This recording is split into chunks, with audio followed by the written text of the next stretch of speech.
Hello everyone, this is Sindhu, Assistant Professor, Department of Economics, GFDC, Mitigation. In our previous session, we discussed the remedial measures for problems in agriculture sector. ಕೃಷಿಗೆ ಸಂಬಂಧಿಸಿದಂತೆ ಕೃಷಿಯ ಸಮಸ್ಯೆಗಳಿಗೆ ಹಿಂದುಳಿದ ಪ್ರದೇಶಗಳ ಕಡಿಮೆ ಅಭಿವೃದ್ಧಿ ಹೊಂದಿರತಕ್ಕಂತಹ ರಾಷ್ಟ್ರಗಳಲ್ಲಿ ಕೃಷಿಯ ಸಮಸ್ಯೆಯನ್ನು ಬಗೆಹರಿಸಲು ಕೈಗೊಂಡಿರ್ತಕ್ಕಂಥ ಪರಿಹಾರ ಕಾರ್ಯಕ್ರಮಗಳ ಬಗ್ಗೆ ಅನಲೈಸ್ ಮಾಡಿದ್ವಿ. In this session we discussed about the secondary sectors of a economy, that is industries in economic development. Yes, of course, ನಾವು ಫಸ್ಟ್ ಬಿಗಿನಿಂಗ್ ಕ್ಲಾಸ್ ಸ್ಟಾರ್ಟ್ ಮಾಡಬೇಕಾದ್ರೇ ಡಿಸ್ಕಸ್ ಮಾಡಿದ್ವಿ. ಏನು ಸೆಕೆಂಡರಿ ಸೆಕ್ಟಾರ್ಸ್ಗೆ ರಿಲೇಟೆಡ್ ಆಗಿ ಅನಲೈಸ್ ಮಾಡಿದ್ವಿ. ಸೆಕೆಂಡರಿ ಸೆಕ್ಟಾರ್ ಬಂದುಬಿಟ್ಟು industrial sector, ಮಾಧ್ಯಮಿಕ ವಲಯ, ದ್ವಿತೀಯ ವಲಯ ಅಂತ ಹೇಳಿಬಿಟ್ಟು ನಾವು ಕೈಗಾರಿಕೆಗಳನ್ನ ಪರಿಗಣಿಸ್ತೀವಿ. ಇದೇ ಮುಂದುವರೆದಿರ್ತಕ್ಕಂಥ ರಾಷ್ಟ್ರಗಳಲ್ಲಿ ಕೈಗಾರಿಕೆಗಳು ಪ್ರಾಥಮಿಕ ವಲಯದಲ್ಲಿ ಬರ್ತವೆ. ಬಟ್ ಮೆಜಾರಿಟಿ ನಮ್ಮಲ್ಲಿ ಅಗ್ರಿಕಲ್ಚರ್ ಮೇಲೆ ಡಿಪೆಂಡೆನ್ಸಿ ಆಗಿರೋದನ್ನು ಅದನ್ನು ಕೃಷಿ ವಲಯ ಅಂತ ಹೇಳಿಬಿಟ್ಟು ಕನ್ಸಿಡರ್ ಮಾಡ್ತೀವಿ ಪ್ರೈಮರಿ ಸೆಕ್ಟರಲ್ಲಿ. ಸೆಕೆಂಡರಿ ಸೆಕ್ಟರ್ ಬಂದುಬಿಟ್ಟು ಇಂಡಸ್ಟ್ರಿಯಲ್ ಸೆಕ್ಟರ್ಸ್ ಅಂತ ಹೇಳಿಬಿಟ್ಟು ಕನ್ಸಿಡರ್ ಮಾಡ್ತೀವಿ. So basically what is industry? ಏನು ಕೈಗಾರಿಕೆ ಅಂತ ಹೇಳಿದರೆ ಕಚ್ಚಾ ಸಾಮಗ್ರಿಗಳನ್ನು ಸಿದ್ಧವಸ್ತುಗಳನ್ನಾಗಿ ತಯಾರು ಮಾಡ್ತಕ್ಕಂಥ ಒಂದು ಉತ್ಪಾದನಾ ತಂತ್ರವನ್ನು ಅನುಸರಿಸ್ತಕ್ಕಂಥ ಕೈಗಾರಿಕೆಗಳನ್ನು ತಯಾರಿಕಾ ಕೈಗಾರಿಕೆಗಳು ಅಂತ ಹೇಳಿಬಿಟ್ಟು ಕರಿತೀವಿ. ಸೊ ಇಲ್ಲಿ ಬೇಸಿಕಲಿ ಕೈಗಾರಿಕೆಗಳು ಅಂತ ಬಂದಾಗ almost all manufacturing industries, constructions ಇವೆಲ್ಲವೂ ಕೂಡ ಕೈಗಾರಿಕೆಗಳು ದ್ವಿತೀಯ ವಲಯದಲ್ಲಿ ಬರ್ತಾ ಹೋಗುತ್ತೆ. ಸೊ ನಮ್ಮಲ್ಲಿ ಸಾಕಷ್ಟು ಇಂಡಸ್ಟ್ರೀಸ್ಗಳನ್ನ ಡಿವೈಡ್ ಮಾಡ್ಕೊಂಡಿದ್ದೀವಿ. Small scale industries, cottage industries, medium scale industries, large scale industries, ಸಣ್ಣ ಕೈಗಾರಿಕೆಗಳು, ಗೃಹ ಕೈಗಾರಿಕೆಗಳು, ಮಧ್ಯಮ ಪ್ರಮಾಣದ ಕೈಗಾರಿಕೆಗಳು, ಬೃಹತ್ ಕೈಗಾರಿಕೆಗಳು ಅಂತ ಎಲ್ಲ ಹೇಳಿಬಿಟ್ಟು ಡಿವೈಡ್ ಮಾಡ್ಕೊಂಡಿದ್ದೀವಿ. ಸೊ ಈ ಇಂಡಸ್ಟ್ರೀಸ್ಗಳು, ಕೈಗಾರಿಕೆಗಳು ಆರ್ಥಿಕ ಅಭಿವೃದ್ಧಿಯಲ್ಲಿ ಯಾವ ರೀತಿಯಾಗಿರ್ತಕ್ಕಂಥ ಪಾತ್ರವನ್ನು ವಹಿಸುತ್ತೆ? So what is the contribution of industries to economic development of a country? ಒಂದು ದೇಶದಲ್ಲಿ ಆರ್ಥಿಕ ಅಭಿವೃದ್ಧಿ ಬೇಕು ಅನ್ನೋದಾದರೆ ಕೈಗಾರಿಕೆಗಳ ಪಾತ್ರ ಎಷ್ಟು ಅನ್ನೋದನ್ನು ನಾವಿಲ್ಲಿ ಅನಲೈಸ್ ಮಾಡ್ತಾ ಹೋಗಬೇಕಾಗತ್ತೆ. So basically industry is viewed as leading sector to economic development. We can have economies of scale by applying advanced technology and division of labor and scientific management. So production and employment will increase rapidly. This will bring economic growth and capital formation. So ನಮ್ಮಲ್ಲಿ ಆರ್ಥಿಕ ಅಭಿವೃದ್ಧಿಯನ್ನು achieve ಮಾಡ್ತಕ್ಕಂತಹ ದೃಷ್ಟಿಯಲ್ಲಿ ನಾವು ನೋಡೋದಾದರೆ ಮುನ್ನುಗ್ತಿರ್ತಕ್ಕಂಥ ಕ್ಷೇತ್ರ, ಮುನ್ನುಗ್ತಿರ್ತಕ್ಕಂಥ ವಲಯ ಅಂತ ಹೇಳಿದ್ರೆ ಅದು ಕೈಗಾರಿಕೆ ಅಂತ ಹೇಳ್ಬೋದು. ಏಕೆ ಅಂತ ಹೇಳಿದರೆ ಕೈಗಾರಿಕೆ ಅನ್ನೋ ಒಂದು ಕಾನ್ಸೆಪ್ಟನ್ನೇ ಅತಿ ಕಡಿಮೆ ಸಮಯದಲ್ಲಿ ಹೆಚ್ಚು ಗಳಿಸ್ತಕ್ಕಂಥದ್ದು, ಹೆಚ್ಚು ಉತ್ಪಾದನೆಯನ್ನು ಮಾಡ್ತಕ್ಕಂಥದ್ದು. ಬಿಕಾಸ್ ಮೆಷಿನ್ ಬೇಸ್ಡ್ ಅದು. ಸೊ ನಮ್ಮ ಅವಧಿಯನ್ನು, ಟೈಮನ್ನು ಸೇವ್ ಮಾಡ್ತಕ್ಕಂತಹ ಒಂದು ಉತ್ಪಾದನೆಯಲ್ಲಿ ಸಮಯವನ್ನು ಉಳಿತಾಯ ಮಾಡಿ ವೆಚ್ಚವನ್ನು ಕಡಿಮೆ ಮಾಡ್ತಕ್ಕಂಥ ಒಂದು ಸಾಧನವಾಗಿ ನಾವು ಪರಿಗಣಿಸ್ತೀವಿ. ಸೊ ಹಾಗಾಗಿ ಕೈಗಾರಿಕೆಗಳಿಂದ ಆರ್ಥಿಕ ಅಭಿವೃದ್ಧಿ ಆಗೋದಕ್ಕೆ ಸಾಕಷ್ಟು ಸಾಧ್ಯತೆಗಳು ಹೆಚ್ಚಾಗಿದ್ದಾವೆ. So industrialization is often essential for economic growth and for long run poverty reduction. The pattern of industrialization, however, impact remarkably on how the poor benefit from growth.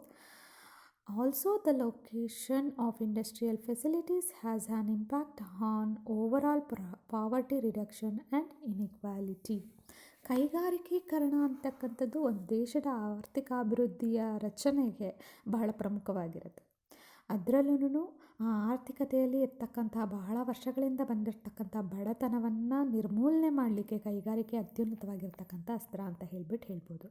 ಹಾಗೆಯೇ ನಾವು ಯಾವ ರೀತಿಯಾಗಿರ್ತಕ್ಕಂಥ ಕೈಗಾರಿಕೀಕರಣದ ರಚನೆಯನ್ನು ಅಡಾಪ್ಟ್ ಮಾಡ್ಕೊಂಡಿದ್ದೀವಿ, ಪ್ಯಾಟ್ರನ್ ಯಾವುದು ಇಂಡಸ್ಟ್ರಿಯಲೈಸೇಷನಲ್ಲಿ ಅನ್ನೋದು ಕೂಡ ಇಲ್ಲಿ ಇಂಪಾರ್ಟೆಂಟ್ ಆಗುತ್ತೆ. ಬಿಕಾಸ್ ಇಲ್ಲಿ ಬಡ ವರ್ಗದವರು ಕೂಡ ಇಲ್ಲಿ ಬೆನಿಫಿಟನ್ನು ಪಡ್ಕೊಳ್ಳೋದಕ್ಕೆ ಅವಕಾಶ ಇರುತ್ತೆ. ಅದೇ ರೀತಿ ಕೈಗಾರಿಕೆಗಳು ಎಲ್ಲೆಲ್ಲಿ ಸ್ಥಾಪನೆ ಆಗಿದ್ದಾವೆ ಅಲ್ಲೆಲ್ಲನೂ ಕೂಡ ಪಾವರ್ಟಿ ರಿಡಕ್ಷನ್ ಆಗಿರೋದಕ್ಕೆ ಮತ್ತು ಇನ್ಕಮ್ ಇನ್ಇಕ್ವಾಲಿಟಿ ಕಡಿಮೆ ಆಗಿರೋದಕ್ಕೆ ನಮ್ಮಲ್ಲಿ ನಿದರ್ಶನಗಳಿರ್ತಕ್ಕಂಥದ್ದನ್ನು ನಾವು ನೋಡ್ತಾ ಬರ್ಬೋದು. ಹಾಗೆಯೇ industries provide machineries like tractors and modern inputs to the agriculture sector. It improves the working and lifestyle of the farmers. Industries also provides arms and ammunition for the defense of a country. Without these, the country will become extremely vulnerable. Industries ಬಂದುಬಿಟ್ಟು ನಮಗೆ just poverty ರಿಡಕ್ಷನ್ಗೆ ಅಥವಾ income ಇನ್ಎಕ್ವಾಲಿಟಿನ reduce ಮಾಡೋದಕ್ಕೆ ಅಷ್ಟೇ ಅಲ್ಲ, ನಮಗೆ basically machines, ಅಗ್ರಿಕಲ್ಚರ್ಗೆ ಬೇಕಾಗಿರ್ತಕ್ಕಂಥ ಮೆಷಿನ್ಸ್ನ ಇರ್ಬೋದು, service ಸೆಕ್ಟರ್ಸ್ಗೆ ಬೇಕಾಗಿರ್ತಕ್ಕಂತಹ machines ಇರ್ಬೋದು, ಮಾಡ್ರನ್ ಇನ್ಪುಟ್ಸ್ ಇರ್ಬೋದು, ಇವೆಲ್ಲವನ್ನು ಕೂಡ ಅಗ್ರಿಕಲ್ಚರ್ ಸೆಕ್ಟರ್ಗೆ ಇಂಡಸ್ಟ್ರಿ ಪ್ರೊವೈಡ್ ಮಾಡುತ್ತೆ. ಇದು ಈ ರೀತಿಯಾಗಿರ್ತಕ್ಕಂಥ ಮಾಡ್ರನ್ ಟೆಕ್ನಿಕ್ಸ್ ನಮ್ಮ ಫಾರ್ಮರ್ಸ್ ಏನಿದ್ದಾರೆ ಅವರ ಒಂದು ವ್ಯವಸಾಯ ಪದ್ಧತಿಯನ್ನು ಬದಲಾವಣೆಗೊಳಿಸುತ್ತೆ.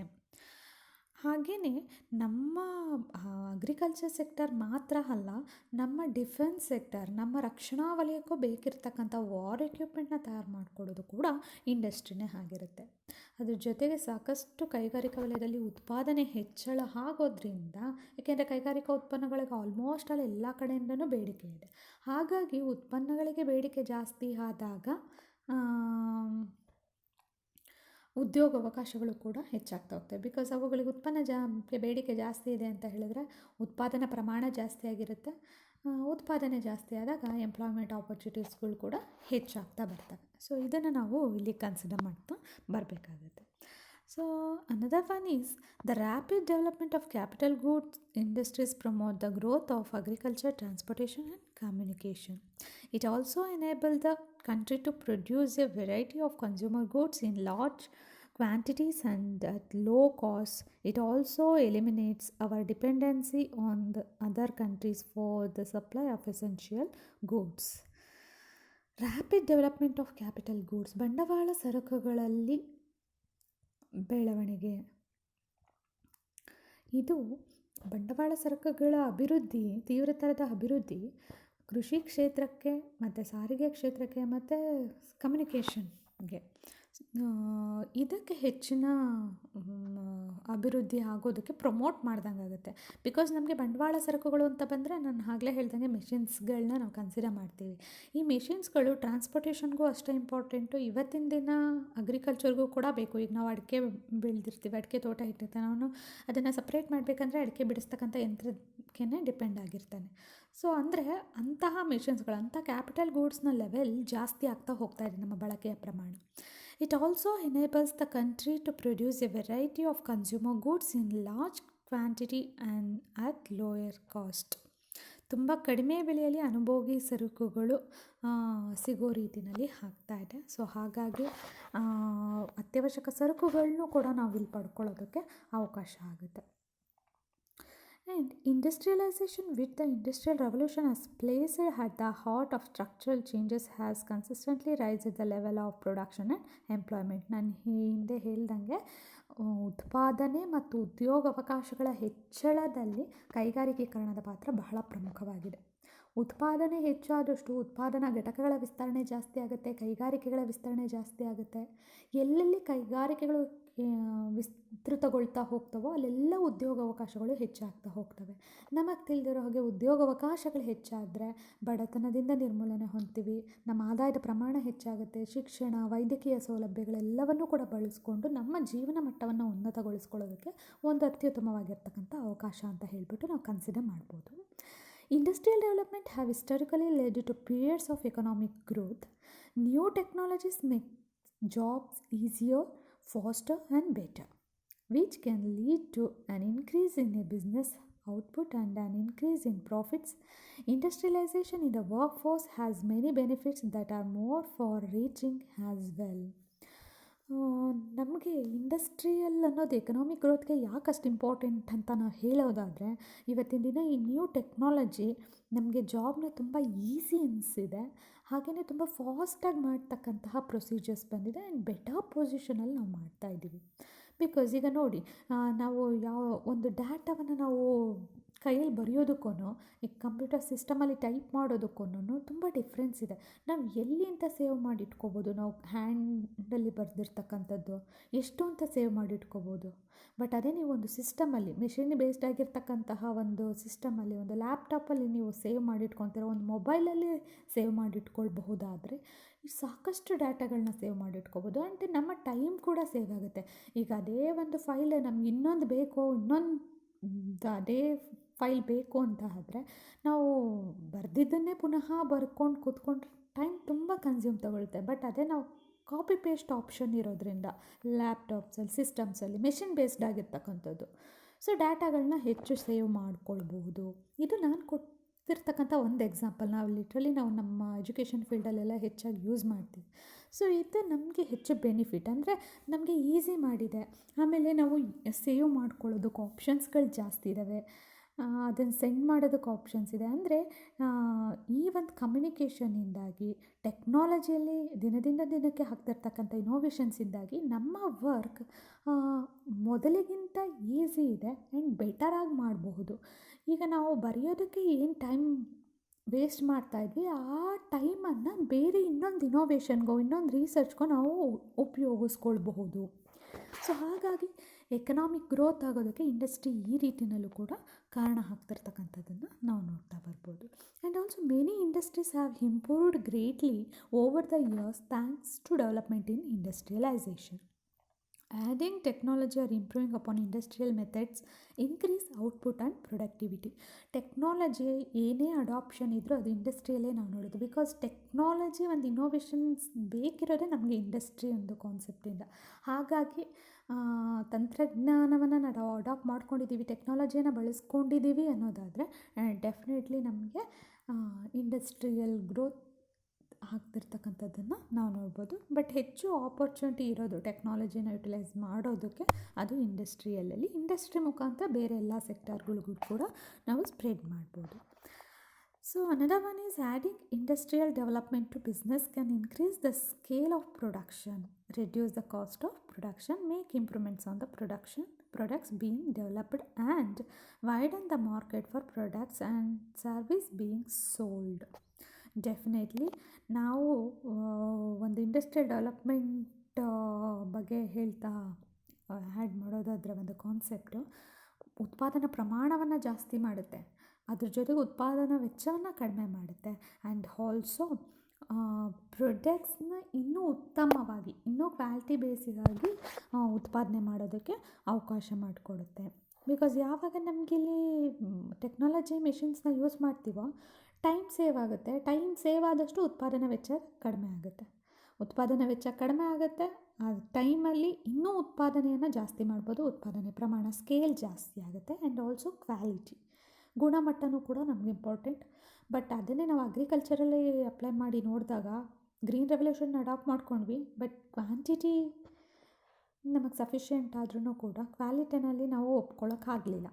ಬಟ್ ಇಂಡಸ್ಟ್ರಿ ಪ್ರಾಡಕ್ಟ್ಸಲ್ಲಿ ನಾವು ಕನ್ಸಿಡರ್ ಮಾಡೋದಾದರೆ ಡೆಫಿನೆಟ್ಲಿ ಕ್ವಾಲಿಟಿ ಬೇಸ್ಡ್ ಗೂಡ್ಸ್ನ ನಾವು ಪ್ರೊಡಕ್ಷನ್ ಮಾಡ್ಬೋದು. ಆ್ಯಂಡ್ ಆಲ್ಸೋ ಕ್ವಾಂಟಿಟಿನೂ ಕೂಡ ನಾವು ಹೆಚ್ಚು ಮಾಡ್ಕೊಳ್ಬಹುದು. Industrialisation leads to the development of skilled workforce, one that includes specialised labour skilled in specific trades and task. Definitely ಕೈಗಾರಿಕೀಕರಣದಿಂದಾಗಿ ಲೇಬರ್ಸ್ಗೆ ಹೆಚ್ಚು ಇಲ್ಲೊಂದು ಅವಕಾಶ ಸಿಕ್ದಂಗೆ ಆಗುತ್ತೆ. ಬಿಕಾಸ್ ಇಲ್ಲಿ ಇಂಡಸ್ಟ್ರಿನಲ್ಲಿ ಸರ್ವೈವ್ ಆಗಬೇಕಂತ ಹೇಳಿದ್ರೆ ಪ್ರತಿದಿನ ಅವರು ಹೊಸದನ್ನು ಏನಾದರೂ ಕಂಡುಹಿಡಿಬೇಕು. ಬಿಕಾಸ್ ಕಾಂಪಿಟೇಷನ್ ಅಷ್ಟರ ಮಟ್ಟಿಗಿರುತ್ತೆ. ಒಬ್ಬ ಪ್ರೊಡ್ಯೂಸರ್ಗಿಂತ ಇನ್ನೊಬ್ಬ ಪ್ರೊಡ್ಯೂಸರ್ ಸೇಲ್ ಜಾಸ್ತಿ ಮಾಡಬೇಕಂದ್ರೆ ಅವನಿಗಿಂತನೂ ಒಳ್ಳೆ ಟೆಕ್ನಾಲಜಿ ಯೂಸ್ ಮಾಡಬೇಕು. ಸೊ ದಿನಂಪ್ರತಿ ಅಲ್ಲಿ ಟೆಕ್ನಾಲಜಿ ಹೊಸದಾಗಿ ಕಂಡುಹಿಡಿತಾ ಬರ್ತಾನೆ ಇರ್ತಾರೆ. ಸೊ ಹಾಗಾಗಿ ಅಲ್ಲಿ ಸ್ಕಿಲ್ಡ್ ಲೇಬರ್ಸ್ಗೆ ಹೆಚ್ಚಿನ ಒಂದು ಆಪರ್ಚುನಿಟಿ ಸಿಗ್ತಕ್ಕಂಥದ್ದನ್ನು ನಾವು ನೋಡ್ತಾ ಬರ್ಬೋದು. ಸೊ ಹಾಗಾಗಿ ಈ ಎಲ್ಲ ಅಂಶಗಳು ನಮ್ಗೆ ಏನು ಹೇಳುತ್ತೆ ಅಂತ ಹೇಳಿದ್ರೆ, ಒಂದು ದೇಶದಲ್ಲಿ ಕೈಗಾರಿಕಾ ವಲಯ ಆರ್ಥಿಕ ಅಭಿವೃದ್ಧಿಗೆ ಅದರದೇ ಆಗಿರ್ತಕ್ಕಂತಹ ಒಂದು ಕೊಡುಗೆಯನ್ನು ಕೊಡ್ತಾ ಹೋಗ್ತಾ ಇರುತ್ತೆ. ಸೊ ಪ್ರೊಡಕ್ಷನ್ ಹೆಚ್ಚು ಮಾಡೋದ್ರಲ್ಲಿರ್ಬೋದು, ಉತ್ಪಾದನೆಯನ್ನು ಹೆಚ್ಚು ಮಾಡೋದ್ರಲ್ಲಿ, ಉದ್ಯೋಗ ಅವಕಾಶಗಳನ್ನು ಹೆಚ್ಚು ಮಾಡೋದ್ರಲ್ಲಿ. ಉದ್ಯೋಗ ಹೆಚ್ಚಾಯಿತು ಅಂದರೆ ಆಟೋಮೆಟಿಕ್ಲಿ ಆದಾಯ, ಉಳಿತಾಯ, ಅನುಭೋಗ, ಬಂಡವಾಳ ಸಂಗ್ರಹಣೆ ಇವೆಲ್ಲವೂ ಕೂಡ ಹೆಚ್ಚಾಗ್ತವೆ. ಅದ್ರ ಜೊತೆಗೆ ಮೇಜರ್ಲಿ ನಾವು ಹೇಳೋದಾದರೆ ಅಗ್ರಿಕಲ್ಚರ್ ಸೆಕ್ಟರ್ಗೆ ಕಾಂಟ್ರಿಬ್ಯೂಟ್ ಮಾಡುತ್ತೆ, ಅಗ್ರಿಕಲ್ಚರ್ ಸೆಕ್ಟರ್ನ ಡೆವಲಪ್ ಮಾಡುತ್ತೆ. ಟ್ರಾನ್ಸ್ಪೋರ್ಟೇಷನ್ ಸೆಕ್ಟರ್ನ ಡೆವಲಪ್ ಮಾಡುತ್ತೆ. ದ್ಯಾಟ್ ಮೀನ್ಸ್ ಸರ್ವಿಸ್ ಸೆಕ್ಟರ್, ಸೇವಾ ವಲಯವನ್ನು ಅಭಿವೃದ್ಧಿಗೊಳಿಸುತ್ತೆ. ಹೊಸ ಹೊಸ ತಂತ್ರಜ್ಞಾನವನ್ನು ಬಳಕೆ ಮಾಡೋದಕ್ಕೆ ಅವಕಾಶ ಮಾಡಿಕೊಡುತ್ತೆ. ಸ್ಕಿಲ್ಡ್ ಲೇಬರ್ಸ್ಗೆ ಒಂದು ಆಪರ್ಚುನಿಟೀಸ್ ಪ್ರೊವೈಡ್ ಮಾಡುತ್ತೆ. ಹೆಚ್ಚು ಹೆಚ್ಚು ರಿಸರ್ಚ್ ಆಗೋದಕ್ಕೆ, ಹೊಸ ಹೊಸ ಸಂಶೋಧನೆಗಳಾಗೋದಕ್ಕೆ ಕೈಗಾರಿಕಾ ಕ್ಷೇತ್ರದಲ್ಲಿ ಸಾಕಷ್ಟು ಅವಕಾಶ ಇರತಕ್ಕಂಥದ್ದನ್ನು ನಾವು ನೋಡ್ತಾ ಬರ್ಬೋದು. ಹಾಗಾಗಿ ಇದೆಲ್ಲ ಆಗ್ತಿದೆ ಅಂತ ಹೇಳಿದ್ರೆ ಆ ದೇಶದಲ್ಲಿ ಅಭಿವೃದ್ಧಿಯ ಪಥ ಸಾಗ್ತಾ ಇದೆ, ಅಭಿವೃದ್ಧಿಯ ಒಂದು ಹೆಜ್ಜೆ ಹಾಕ್ತಾ ಇದೆ ಅಂತ ಹೇಳ್ಬೋದು.